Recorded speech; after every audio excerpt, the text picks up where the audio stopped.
Salam hörmətli izləyicilər. Yeni videomuzda faiz məsələlərindən danışacağıq. Əvvəlcə bu videoda faizin sadə misallarından nisbətən danışacağıq. Yəni faiz nədir? Ona aid sadə misallar. Hardasa mən sizə deyirdim 3-cü, 4-cü qruplar səviyyəsində. Sonra isə digər videolarımızda isə orta və çətinliyi artırılmış məsələlərdən danışacağıq. Davam edək. Birinci növbədə faiz nədir?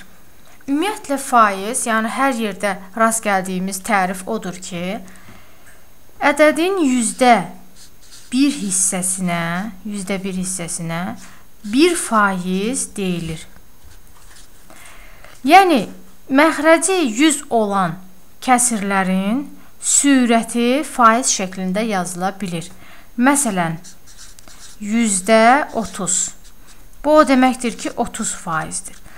Və burada bu formanı asan yadınızda saxlamaq üçün belə bir qaydadan da istifadə edə bilərsiniz ki, məsələn, baxın, %30-dursa, gəlin onu sözlə yazım. %30. Bu yüzdə sözü götürüldü və faiz işarəsinə çevrildi. Onda yüzdə sözünü faiz işarəsi ilə əvəz edirik. Məsələn, %20. Bu yüzdə sözü və yaxud da 100 bu işarəyə çevrilir. Baxın, bu işarə belə də yazıla bilir. Həmən bu bir xətt şəklində yazılır. Bu sıfırlar isə bir yuxarıda, bir aşağıda yazılıb faiz formasını alır. Və 20-ni qarşıda yazılır. Oldu 20%. Və yaxud da məsələn 4/3 kəsirini faiz şəklində yazsaq, biz burada tərifdə nə dedik? Dedik, məxrəc 100 olmalıdır. Deməli, biz nə etməliyik ki, məxrəcimizi 100-ə gətirək? Sadəcə 4-ü elə bir ədədə vurmalıyıq ki, məxrəcimiz 100-ə çevrilsin. Əlbəttə ki, 4-ü 25-ə vursaq, məxrəcimiz 100-ə çevriləcək. Amma bu zaman sürətimiz də 25-ə vurmaq lazımdır. Çünki bu, kəsirin əsas xassəsində bunu qeyd etmişdik.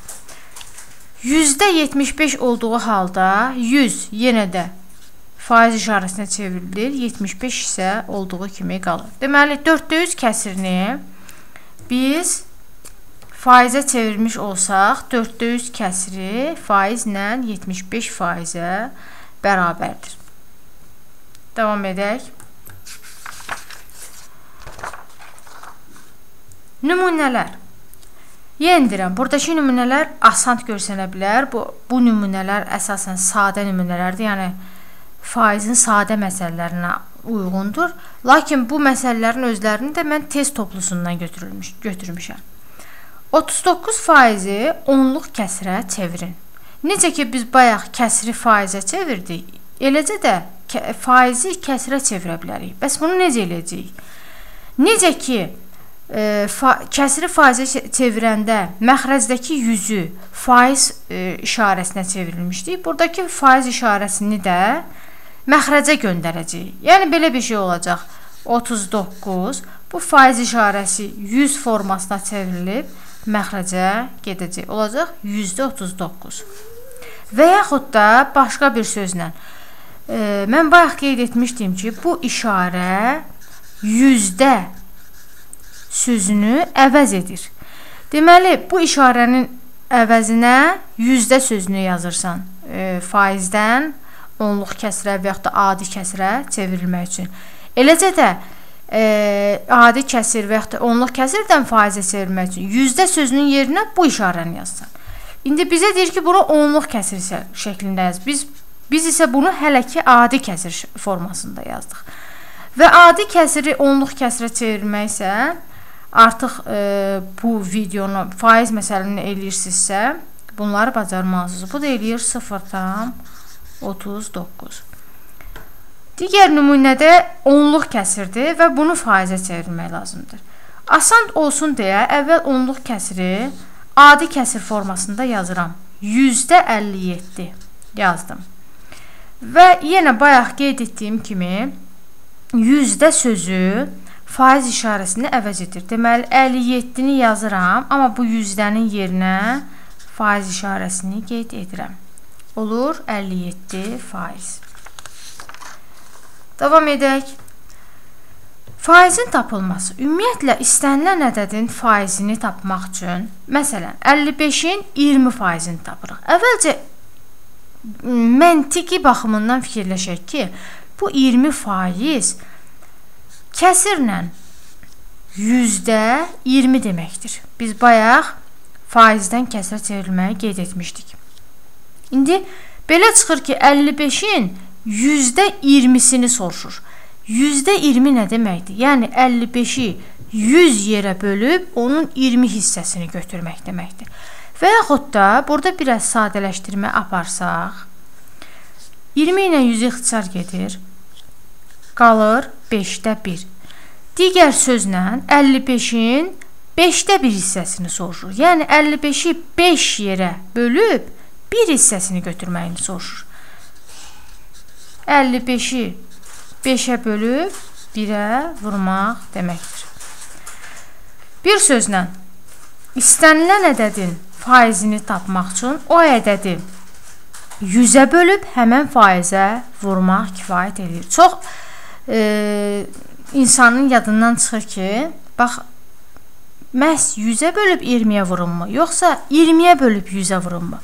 Bunun üçün, bunu çaşdırmamaq üçün siz əvvəlcə 20%-in kəsirlə necə yazıldığını xatırlayın. Yəni 20% kəsirlə %20 yazılır və %20-nin nə olduğunu xatırlayın. %20 odur ki, istənilən ədəd məxrəcdəki qədər bölünür, sürətdəki qədər vurulur. Onda siz çaşdırmayacaqsınız ki, 100-ə bölüm 20-yə vurum, yoxsa 20-yə bölüm 100-ə vurum. Deməli, bir daha vurğuluyuram.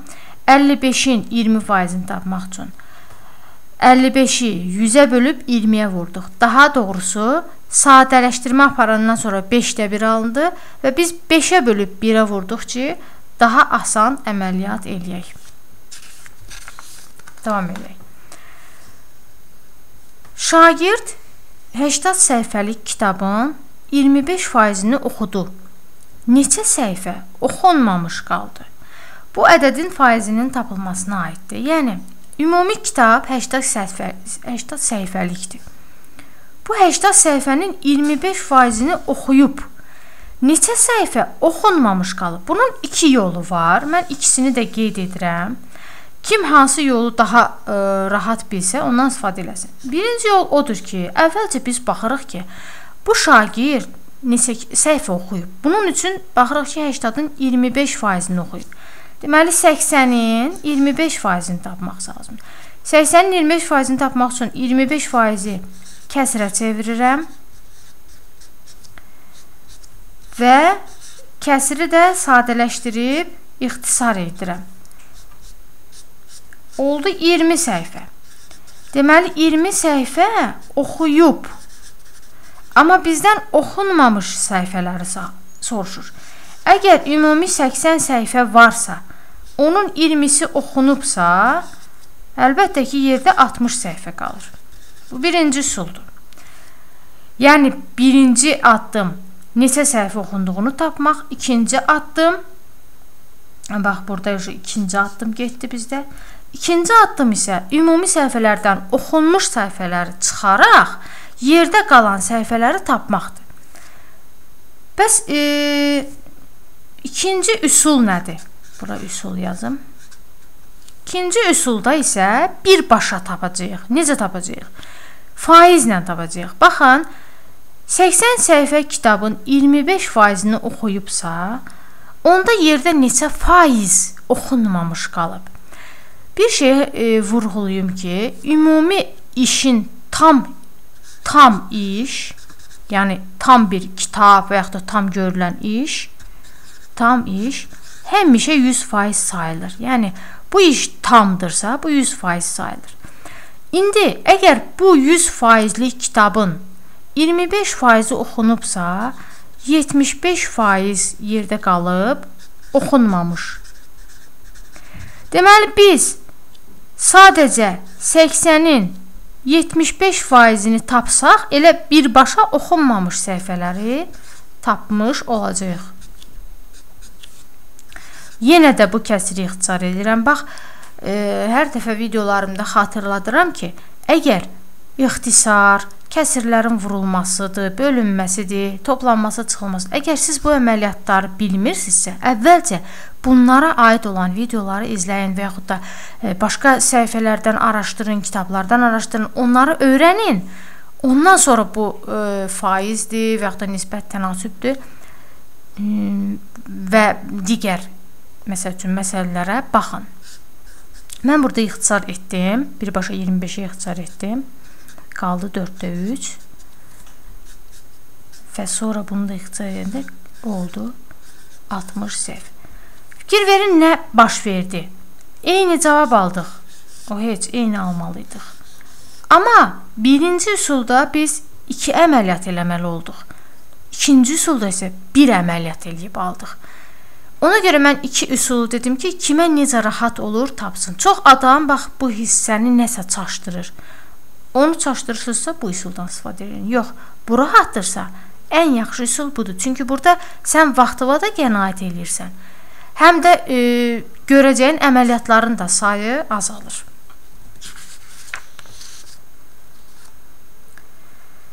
Davam edək. Faizinə görə ədədin tapılması. Bayaq biz ədədin faizindən danışdıq. Bu dəfə isə faizinə görə ədədin tapılmasıdır. Və fikir verin bu yazılışlarda necə fərq var. Əvvəlki yazılışda ədəd qarşıda gəlirdi, sonra faizini soruşurdu. Burada isə faiz qarşıda gəlir, sonra ədədi soruşur. Ümumiyyətlə bu nə deməkdir? Bax, bunu çox uşaq çaşdırır və yaxud da çox abituriyent çaşdırır. Deyir ki, 25 faizi 20 olan ədədi tap. Yəni, hansısa bir ədəddir ki, o ədədin 25 faizi 20 eləyib. Yəni, artıq cavab tapılıb 20-dir. Amma hansı ədəddir ki, onun 25 faizi 20 eləyib? Bunu yenə də 2 üsulla deyəcəm. Birinci üsul. Hansı ədəd olduğunu bilmədiyimizə görə və biz həmişə bilmədiyimiz şeyləri x qəbul etdiyimizə görə x qəbul edək. X ədədinin 25 faizi, yəni %25-i 20 eləyib. Bax, sadə bir tənlik qurduq. Burada biraz ixtisar aparaq, qalsın 4-də 1. Yəni, x vur 4-də 1 20 eləyibmiş. Və buradan x-i tapanda 20-ni 4-də 1-ə bölmək lazımdır. Bölmə əməlində yadımıza salaq ki, vurma əməlinə çevrilib, kəsir tərsinə çevrilir. Eləyir 80. Deməli, həmən ədəd 80 imiş. 80 ədədinin 25 faizi 20 eləyib. İkinci üsul isə odur ki, necə ki, ədədin faizini tapanda həmən ədədi 100-ə bölüb faizə vururdıq, burada isə sadəcə tərsinə edəcəyik. Yəni, həmən bu ədədi faiz göstərən ədədə bölüb əksinə 100-ə vuracağıq. Yəni 20-ni vuracağıq %25-ə yox, 25-də 100-ə. İxtisar gedir 4, 1 və 80. Görürsünüzmü, bu çox sadə formada alındı. Sadəcə üsuluna diqqət etmək lazımdır. Yəni, bir də qeyd edirəm, faizinə görə ədədi tapanda verilmiş ədədi faizə bölüb, bax görürsünüz, faizə böldüm, 100-ə vurmaq lazımdır. Bir üsuldan istifadə edib cavab aldıq, burada isə tənlik qurub cavab aldıq. Kimə necə rahatdırsa ondan istifadə edə bilər. Davam edək. Şagird kitabdan 50 səhifə oxudu ki, bu da bütün kitabın 10%-ni təşkil edir. Kitab neçə səhifədir? Yenə də bayaqki kimi faizinə görə ədədin tapılmasıdır. Yəni, hansısa bir ədəddir ki, onun 10% 50 səhifəyə bərabər olub. Gəlin bu dəfə ikinci üsuldan istifadə edərək asanlıqla tapaq.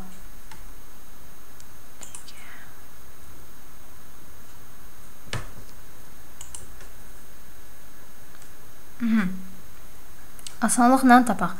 Deməli, faizinə görə ədədi tapırıqsa, ədəd bizdə 50-dir. Faizə bölüb 100-ə vururuq. Yəni bax, faizi məxrəcdə yazmaq o deməkdir ki, yəni mən bu faizə bölürəm. 100-ü sürətlə yazmağım odur ki, 100-ə vuracam. Elədir 500. Bu sıfırların biri getdi, burada 10 qaldı. 50-ni də ona vurdum. Elədir 500 səhifəlik kitab imiş. Belə bir cədvəllər test toplusunda bir neçə dənə var idi. Əvvəlcə yox, bu ikinci tapşırıqdır. Burada birinci tapşırıqdır. Burada nə deyir? 20 ədədi 80-in neçə faizidir? Bir ədəd digər ədədin neçə faizidir? Bunu tapmaq üçün birinci ədədi ikinci ədədə bölüb 100%-ə vurmaq lazımdır. Deməli, 20 80-in neçə faizini soruşduğuna görə 20-ni 80-ə bölürük. Yox, əgər 80-in 20-nin neçə faiz olduğunu bilsəydik, onda 80-i 20-yə böləcəkdim. Və vururam 100%-ə. Bir daha qeyd edirəm.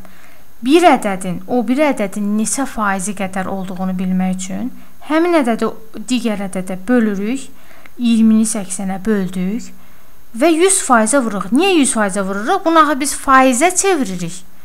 Ona görə də 100%-ə vurmalı oluruq.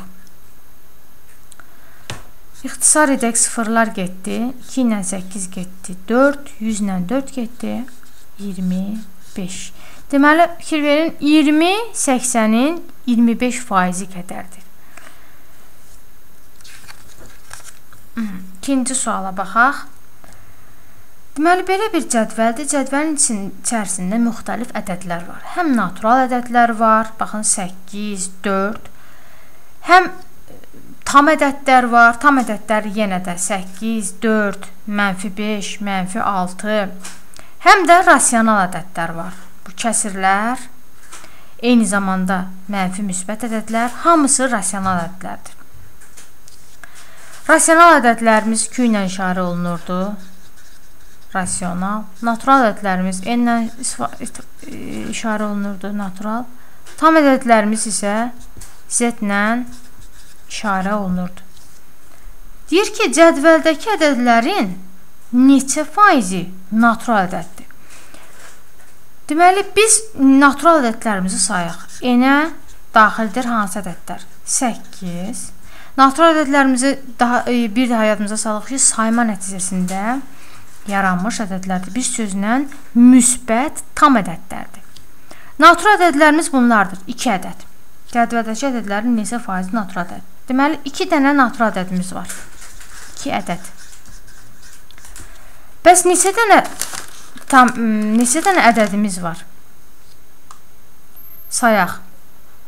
2, 4, 5, üzr istəyirəm. 10 dənə ədədimiz var. Ümumi ədədimiz 10 dənədir. İndi bizdən soruşur ki, əslində bu 2 dənə ədəd 10 dənə ədədin neçə faizi qədərdir?